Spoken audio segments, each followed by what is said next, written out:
আসসালামু আলাইকুম সুপ্রিয় দর্শক বন্ধুরা, আপনারা যারা লাউ চাষ করছেন বা লাউ চাষ করবেন ভাবছেন তাদের জন্য একটি গুরুত্বপূর্ণ ট্রিক্স, আর তা হলো লাউয়ের মাচার নিচে আপনারা দেখতে পাচ্ছেন লাউয়ের মাচা বা জাংলা বিভিন্ন অঞ্চলে বিভিন্ন ভাবে চেনে, আমরা লাউয়ের জাংলা বলি।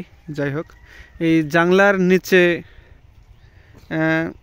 লাউয়ের যে সমস্ত কুশি বের হবে অর্থাৎ আগা বের হবে, সে আগাগুলো আপনারা ভেঙে দিবেন বা ছিঁড়ে দিবেন অথবা কেটে দিবেন সুন্দর করে। আমার কাছে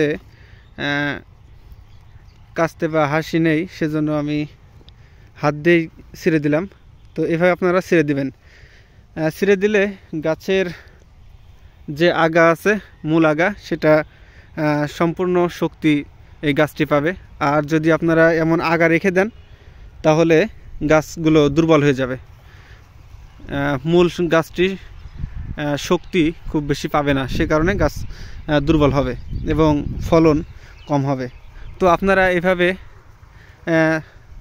মাচার নিচে যে সমস্ত আগা নতুন আগা বের হবে সেগুলো আপনারা কেটে দিবেন অর্থাৎ ছিঁড়ে দিবেন।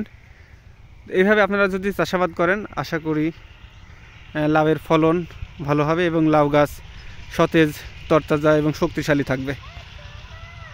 তো আজকের ভিডিওটি এ পর্যন্তই। সামনের দিন লাউ চাষ সম্পর্কে বিস্তারিত আলোচনা করব।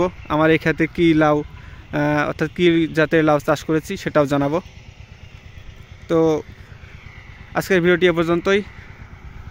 ভালো লাগলে অবশ্যই লাইক, কমেন্ট, শেয়ার এবং সাবস্ক্রাইব করে রাখবেন। সবার সুস্বাস্থ্যতা কামনা করে শেষ করছি। আল্লাহ হাফেজ।